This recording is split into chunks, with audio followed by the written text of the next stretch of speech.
Hello everyone, welcome back to my channel MS Study for CBSE pattern. In this video I am going to start exercise 1.2 of class 10th mathematics NCERT maths. तो यहाँ पे exercise 1.2 में आपका question number 1 है, express each number as a product of its prime factors. Means आपको जो भी number given है उसे आपको एज अ प्राइम फैक्टर्स का प्रोडक्ट आपको यहाँ पे शो करना है। So let's start. 140 के हम प्राइम फैक्टर्स नोट करते हैं। तो यहाँ सबसे पहले ये 2 के टेबल से कट होगा, 2 7 ज़ा 14 एंड 0। अगेन ये अभी 2 से चला जाएगा, 2 3 ज़ा 6 एंड 2 5 ज़ा 10। अब 35 आ गया है, ये आपका 2 के टेबल में नहीं आता है, 3 के टेबल में भी नहीं आता है, तो 5 के टेबल से करेंगे। 5 7 ज़ा 35 एंड 7 1 ज़ा 7। ठीक है, तो यहाँ पे आप राइट करेंगे prime factors of 140 equals to 2 into 2 into 5 into 7। ठीक है, सेकेंड नंबर है आपका 156। सो 156 के फैक्टर्स कर लेते हैं हम। 2 7 ज़ा 14 एंड 2 8 ज़ा 16। अभी भी 2 से डिवाइड हो जाएगा, 2 3 ज़ा 6, 2 9 ज़ा 18। अभी 3 के टेबल से जाएगा, 3 1 ज़ा 3, 3 3 ज़ा 9 एंड 13 1 ज़ा 13। So prime factors of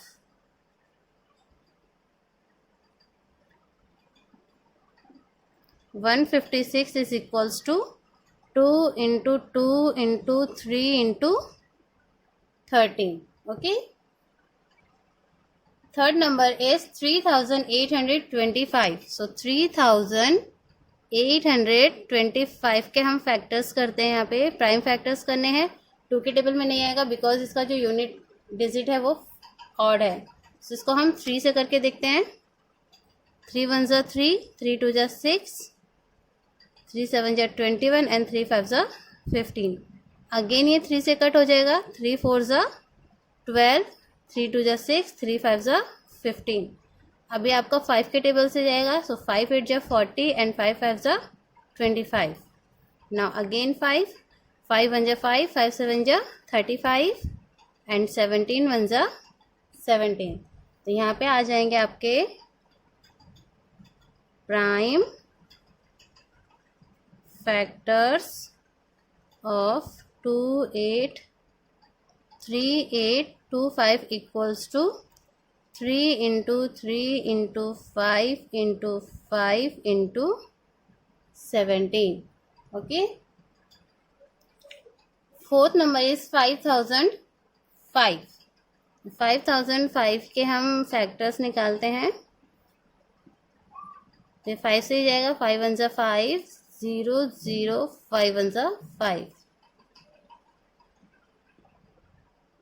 Now from 7 1 ज़ा 7, 7 4 ज़ा 28 and 7 3 ज़ा 21। Now 11 से 11 1 ज़ा 11, 11 3 ज़ा 33 and 13 1 ज़ा 13। सो यहाँ पे आपके प्राइम फैक्टर्स आ गए 2005 के। Prime factors of 5005 is equals to 5 into 7 into 11 into 13। Fifth question है इसमें आपका 7429। 7429 के फैक्टर्स करते हैं हम। तो देखिए 2 के टेबल से नहीं जाएगा बिकॉज इसमें लास्ट में 9 है। 3 के टेबल से करके देखते हैं। 3 2 ज़ा 6, 3 4 ज़ा 12, 3 7 ज़ा 21। ये भी नहीं जाएगा क्योंकि यहाँ पे लास्ट में 19 बच रहा है। 4 के टेबल से जाएगा ही नहीं, 5 से भी नहीं जाएगा, 6 से भी नहीं जाएगा क्योंकि जब ये 2 और 3 से नहीं जा रहा है तो 6 से भी नहीं जाएगा। 7 के टेबल से भी नहीं जाएगा। एक्चुअली इसको जब हम और आगे टेबल्स में जाएंगे तो ये जाएगा हमारा 17 के टेबल से। तो ये जाएगा आपका 17 4 ज़ा 68, उसके बाद 17 3 ज़ा एंड 17 7 ज़ा लास्ट में 119। ठीक है, उसके बाद ये जाएगा आपका 19 के टेबल से। 19 2 ज़ा 38 एंड 19 3 ज़ा 57 and 23 1 ज़ा 23। यहाँ पे आपके फैक्टर्स या prime factors, prime factors of 7429 equals to 17 into 19 into 23. Now let's start question number 2. Find the LCM and SCF of the following pairs of integers and verify that LCM into SCF equals to product of the two numbers. Okay, so हमें क्या करना है, यहाँ पे जैसे हमें numbers given है 26 and 91. पहले तो हमें क्या करना है, इनके फैक्टर्स फाइंड कर लेने हैं, that is the prime factors of the given numbers. Prime factors find करने के बाद आपको उसका एलसीएम और एचसीएफ दोनों ही फाइंड करने हैं, and then you have to prove that the LCM and the HCF of the given number is equals to product of the two numbers. So सबसे पहले हम यहाँ पर प्राइम फैक्टर्स फाइंड करते हैं 26 के. 2 1 2, 2 3 6 एंड 13 1 13. सो यहाँ पे 26 के जो हमारे फैक्टर्स आए हैं वो हैं 2 into 13. Also you can write it as a power of 1 into 13 की पावर 1. नाउ 91 यह जाएगा आपका 7 के टेबल से. 7 इंटू 7, 7 3 21 एंड 13 1 13. तो यहाँ पे आपके 91 के जो प्राइम फैक्टर्स हैं वो आए हैं 7 into 13. Also you can write it as 7 raise to the power 1 into 13 raise to the power 1. Now HCF of 26 and 91 equals to, so the HCF mean highest common factor. So यहाँ पे common number कौन सा आ रहा है, this 13. Okay, so HCF equals to क्या हो गया आपका 13. Now LCM of 26 and 91. अब देखिए एलसीएम मीन्स क्या होता है, जो आपका कॉमन फैक्टर आ गया है, इट मीन्स जो आपका एचसीएफ है उस एचसीएफ में आपका जो नंबर बच गए हैं, जो लेफ्ट है, जिनके पेयर्स नहीं बने हैं, उन्हें भी आप मल्टीप्लाई कर दीजिए. तो 13 raise to the power 1, 2 raise to the power 1 and 7 raise to the power 1. ठीक है, तो यहाँ पे हो जाएगा आपका ये 13 2 26 एंड 26 इंटू 7 कर लेते हैं हम यहाँ साइड में. 7 6 42, 4 कैरी, 7 2 14 और 4 18. यहाँ आ गया आपका 182. सो यहाँ पे आपने एलसीएम और एचसीएफ दोनों ही फाइंड कर लिए हैं. सो एचसीएफ आपने कैसे निकाला है, द हाईएस्ट कॉमन या highest power of the common numbers. Common numbers हमारे यहाँ पे 13 है, उनके हाईएस्ट पावर 1 ही है, तो 13 आ गया आपका. और जो आपका एलसीएम होता है, एलसीएम में क्या हो गया, सॉरी मैंने उल्टा थोड़ा बता दिया, एचसीएफ जो है हमारा lowest power of the common multiples होता है. ठीक है, और एलसीएम क्या होता है, जितनी भी हमारी हाईएस्ट पावर्स आती है सभी नंबर्स की वो. तो यहाँ पे सभी की पावर 1 1 है, तो हमने सभी की पावर को 1 टाइम्स लिया है. ओके, ये बात आपको नेक्स्ट क्वेश्चंस में और ज़्यादा अच्छे से क्लियर हो जाएंगी. सो अब आपको यहाँ पे प्रूफ करना है, you have to show that LCM into HCF equals to product of the two numbers. It means जिन भी नंबर्स के आपने यहाँ पे एचसीएफ और एलसीएम फाइंड किए हैं, उन्हीं नंबर्स के एलसीएम और एचसीएफ का प्रोडक्ट जो है वो आपके नंबर के प्रोडक्ट के इक्वल है. तो यहाँ पे हम नेक्स्ट लाइन में राइट करते हैं, एलसीएम है हमारा 182, एचसीएफ है हमारा 13 इक्वल्स टू नंबर्स है हमारे 26 इंटू 91. ठीक है, तो यहाँ पे हम थोड़ा सा रफ पेपर यूज़ करेंगे फॉर द मल्टीप्लिकेशन. 182 को पहले हम 13 से मल्टीप्लाई करते हैं. सो 3 2 6, 3 8 24, 2 कैरी, 3 1 3 और 2 5, 1 2 2, 1 8 8, 1 1 1, 6 6 8 5 13, 1 कैरी गया, ये हो गया आपका 2. तो यहाँ पे तो आपका आ गया है 2366. ओके, बट अब हमें यहाँ पे 91 और 26 को भी मल्टीप्लाई करके देखना है. तो ये हो जाएगा आपका 6 1 6, 6 9 50.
Hello everyone, welcome to our channel MS Study for CBSE pattern. So in this video I am going to start the exercise 1.2 and the question number is 3 for the 10th class NCERT book. So question number 3 है आपका find the LCM and SCF of the following integers by applying the prime factorization method. ठीक है, आपको prime factorisation method को apply करके 12, 15 and 21 के LCM और HCF find करने हैं. सो यहाँ पे सबसे पहले हम 12 के फैक्टर्स फाइंड कर लेते हैं. 2 6 12, 2 3 6 एंड 3 1 3. इसके बाद 15 के फैक्टर्स फाइंड कर लीजिए. 3 5 15 एंड 5 1 5. नाउ 21 के फैक्टर्स 2 7 14 एंड 7 1 7. ये छोटे छोटे से नंबर्स हैं, इनके जो प्राइम फैक्टर्स हैं वो इजीली फाइंड हो जाते हैं. तो यहाँ पे आप 12 के फैक्टर्स राइट कीजिए. 2 इंटू 2 इंटू 3.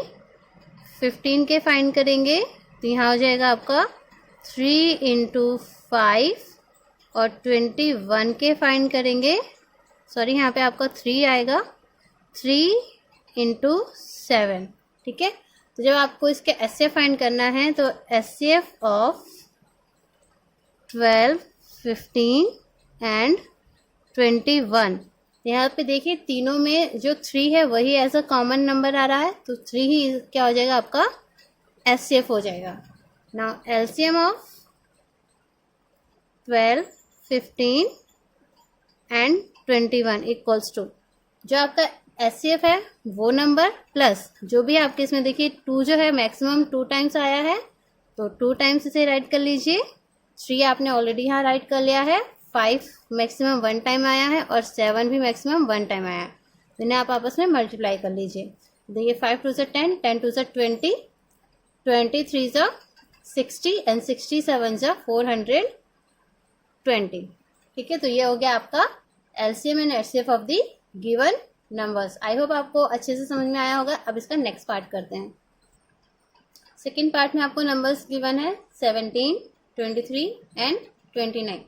ये तीनों ही नंबर आपके कौन से हैं? प्राइम नंबर्स हैं. तो इनके जब हम फैक्टर्स निकालेंगे तो ये हो जाएगा आपका 17 1 17, 23 का 23 1 23 एंड 29 का हो जाएगा आपका 29 1 29.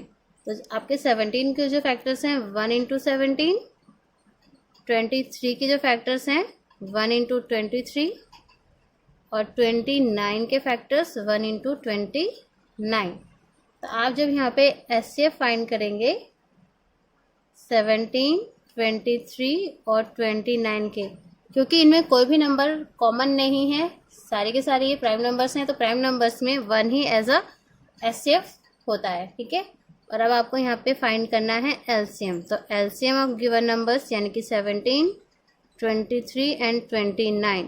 तो जब आपको प्राइम नंबर्स का एलसीएम फाइंड करना हो तो हम उन्हीं नंबर्स को आपस में मल्टीप्लाई कर देते हैं. ठीक है, तो जब हम आपस में इनको मल्टीप्लाई कर लेंगे जो भी हमारा आंसर आएगा वो हम यहाँ पर राइट करेंगे. तो यहाँ पे आपका मल्टीप्लिकेशन के बाद आ जाएगा 1 1 3 3 9. Okay, now let's do third part. Third part में आपको नंबर्स गिवन हैं 8, 9 एंड 25. सो 8 के फैक्टर्स फाइंड करते हैं.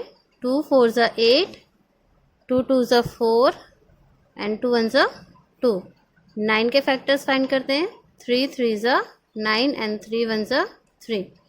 25 के फैक्टर्स फाइंड करते हैं. 5 5 25 एंड 5 1 5. ठीक है, तो यहाँ पे आपके 8 के फैक्टर्स आ गए हैं 2 into 2 into 2. You can write it 2 raised to the power 3. 9 के फैक्टर्स हैं यहाँ पे 3 into 3. You can write as 3 raised to the power 2. और 5 का आ जाएगा 25 का 5 इंटू 5, इट मीन्स 5 की पावर 2. तो यहाँ पे देखिए आपका एज अ कॉमन फैक्टर एक भी नहीं आ रहे हैं. तो ऐसे नंबर्स में जो एचसीएफ होता है, HCF of 8, 9 and 25 equals to क्या हो जाएगा 1. और एलसीएम क्या हो जाएगा आपका, maximum powers of the given numbers. So 2⁻³ into 3 की पावर 2, इट मीन्स 3 का स्क्वायर इंटू 5 का स्क्वायर।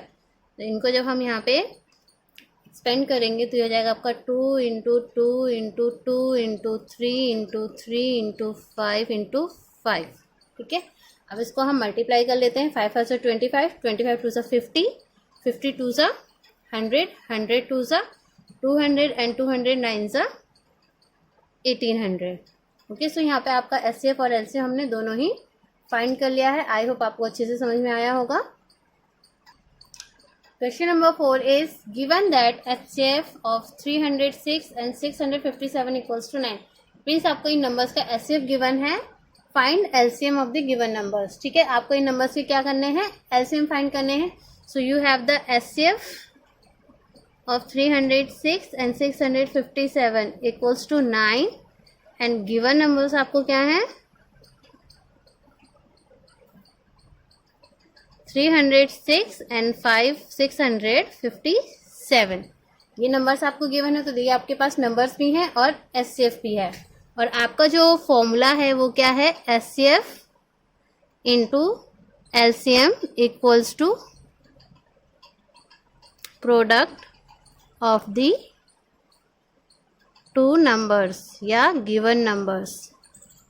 ठीक है, तो आपको एचसीएफ पता है वो पुट कर दीजिए, इनटू एलसीएम आपको नहीं पता है तो as it is LCM write कर दीजिए। Product of the two numbers, तो टू नंबर्स हैं आपके 306 इंटू 657। ना एलसीएम को आप लेफ्ट हैंड साइड ही रहने दीजिए। 9 यहाँ पे मल्टीप्लाई में है, तो जब वो राइट हैंड साइड में जाएगा तो वो हो जाएगा आपका डिवाइड में। तो अब 9 से इनको कट कर सकते हैं, तो ये 3 के टेबल से कट करते हैं। 3 3 ज़ा 9, 3 1 ज़ा 3, 0 3 2 ज़ा 6, अगेन 3 से 3 1 ज़ा 3, 3 3 ज़ा 9 एंड 3 4 ज़ा 12। तो आपके पास एलसीएम इक्वल्स टू आ गया है 34 इंटू 657। ना 657 को 34 से आप मल्टीप्लाई कर लीजिए। 4 7 जा 28, 2 कैरी, 4 5 जा 20 और 2 22, 2 कैरी, 4 6 जा 24 और 2 26, 3 7 जा 21, 2 कैरी, 3 5 जा 15, 2 17, 1 कैरी, 3 6 जा 18 और 1 19। प्लस कर लीजिए इन्हें, तो यहाँ पे आ जाएगा आपका 8 3 6 और 7 13, 1 कैरी, 9 और 2 11 और 1 12 और 2 1 कैरी, 1 और 1 2। तो यहाँ आ जाएगा आपका 22,033 यानी कि 22,338। ये आपका आ गया है LCM of the given numbers. Question number 5 is check whether 6 raised to the power n can end with the digit 0 for any natural number n। It means यहाँ पे जब हम किसी भी नंबर को n की जगह पुट करेंगे, मीन्स 1 2 3 4 5 6, तो हमारी 6 की वैल्यू एक बार ऐसी आनी चाहिए जिसमें उसका यूनिट डिजिट क्या हो, 0 हो। तो हम इसको सपोज करते हैं, we can write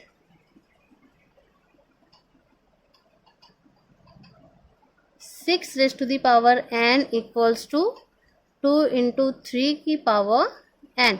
it means जब हम इसके प्राइम फैक्टर्स करेंगे तो हमें क्या मिलेगा, 2 इंटू 3 यानी कि 2 और 3 मिलेगा, और क्या मिलेगा, उसकी पावर हमारी क्या होगी, n होगी। ठीक है, so you can observe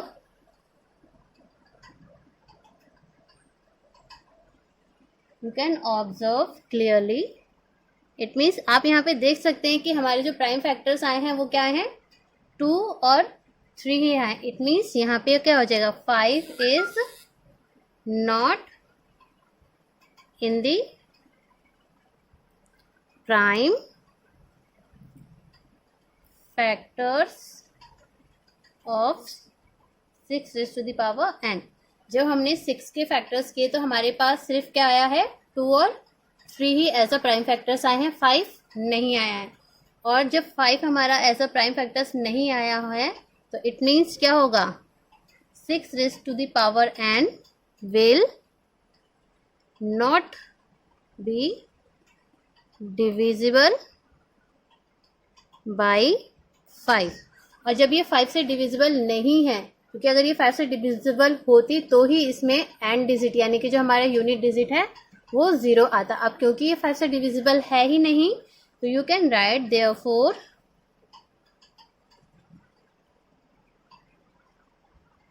6 raised to the power n cannot end with the digit 0 for any natural number n। It means n का हमारा कोई भी ऐसा नंबर हम यहाँ पे नेचुरल नंबर नहीं पुट कर सकते जिसकी वजह से हमारा यूनिट डिजिट 0 आए और फिर वो 5 से डिवाइड हो, क्योंकि वो 5 से डिविजिबल है ही नहीं, इसलिए हमारा यूनिट डिजिट 0 आ ही नहीं सकता। Okay, question number 6 is explain why 7 into 11 into 13 plus 13 and 7 into 6 into 5 into 4 into 13 into 2 into 1 into 3 into 2 into 1 plus 5 are composite numbers। तो सबसे पहले आपको ये पता होना चाहिए कि जो कंपोजिट नंबर्स होते हैं वो कौन से नंबर्स होते हैं। Composite numbers are those number which have more than 2 factors. It means the one the number itself. इन दोनों के अलावा भी और ज़्यादा फैक्टर्स इनके होते हैं, यानी कि मोर देन 2 फैक्टर्स होते हैं, तभी वो कंपोजिट नंबर्स कहलाते हैं। तो अब यहाँ पे देखिए आपको जो नंबर्स गिवन है वो क्या है, 7 into 11 into 13 plus 13, ये नंबर आपको गिवन है। अब इसमें देखिए आपका एक टर्म ये है और एक टर्म ये है और दोनों में ही आपको 13 गिवन है। तो नेक्स्ट स्टेप में आप क्या कर सकते हैं, 13 को आप कॉमन ले लीजिए, तो यहाँ बचा आपके पास 7 into 11 और यहाँ पे plus 1।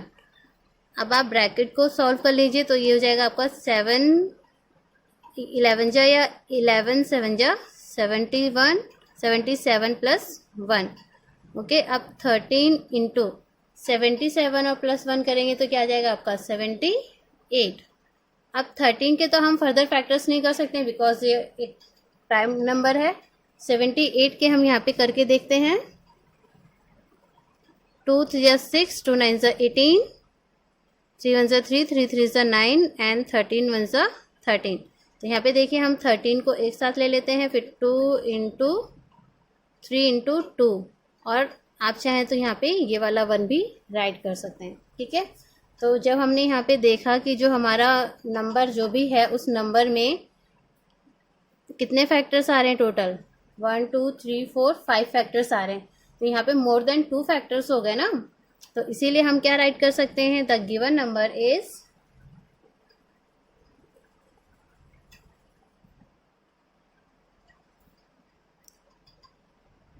the given number has 2 3 13 and 1। ठीक है, ये नंबर्स जो हैं इतने सारे आपके फैक्टर्स हैं, जो भी आपको नंबर गिवन था उसके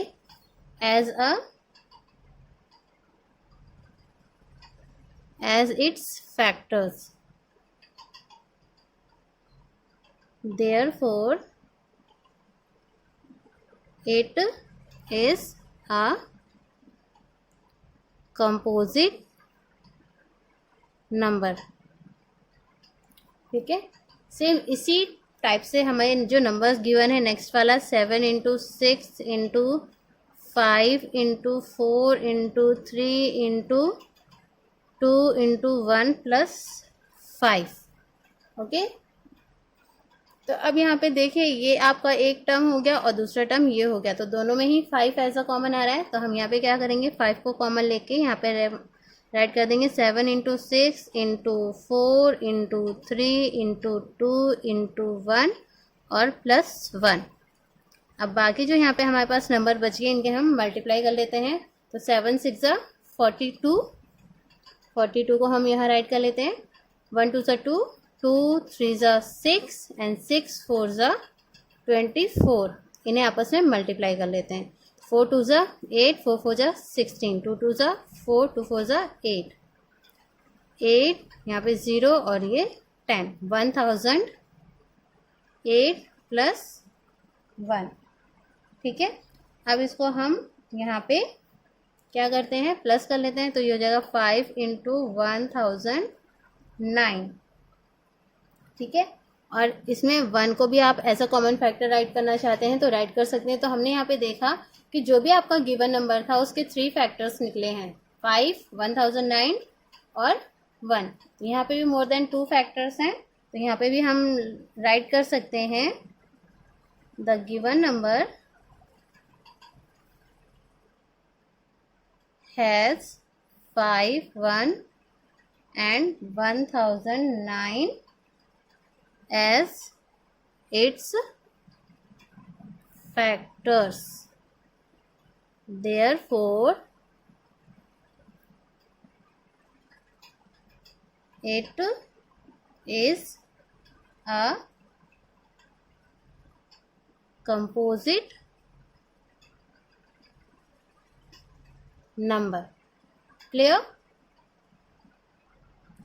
क्वेश्चन नंबर 7 है आपका, there is a circular path around a sport field. एक स्पोर्ट फील्ड के अराउंड में आपको सर्कुलर पाथ गिवन है। Sonia takes 18 minutes to drive 1 round of the field while Ravi takes 12 minutes for the same.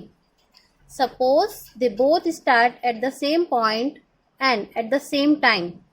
ये कह रहे हैं कि एक सर्कुलर पाथ है एक फील्ड के चारों तरफ, सोनिया उसका राउंड लेती है 18 मिनट में और रवि उसी राउंड को कंप्लीट करता है 12 मिनट में। उन्होंने बोला है सपोज कीजिए अगर वो दोनों सेम पॉइंट से ही स्टार्ट करते हैं and go in the same direction, और सेम डायरेक्शन में जाते हैं, so after how many minutes will they meet again at the starting point. तो कितने मिनट बाद वो दोबारा स्टार्टिंग पॉइंट पर मिलेंगे। तो यहाँ पे चलिए सबसे पहले हम सर्कुलर पाथ अपना बना लेते हैं। ठीक है, ये है हमारा स्टार्टिंग पॉइंट, इसको हमने नेम दे दिया है ए, और सोनिया और रवि सेम डायरेक्शन में ही मूव कर रहे हैं। तो सोनिया ने जो टाइम लिया है, Sonia took time equals to 18 minutes and Ravi took time equals to 12 minutes.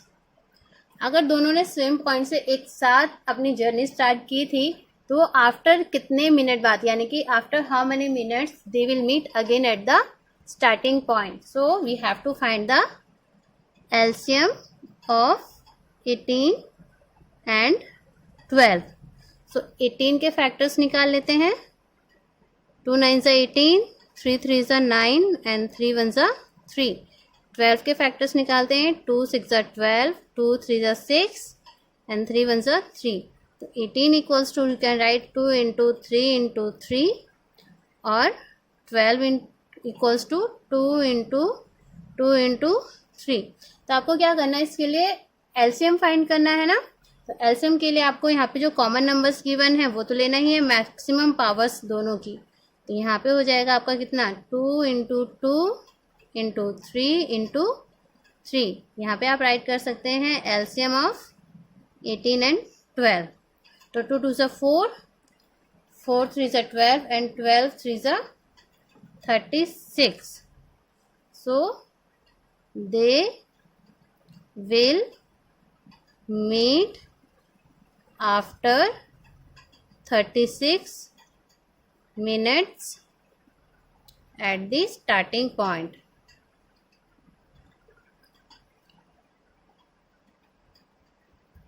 Okay, so यहाँ पर आपके एक्सरसाइज 1.2 के क्वेश्चंस कंप्लीट होते हैं। आई होप आपको बहुत अच्छे से समझ में आया होगा।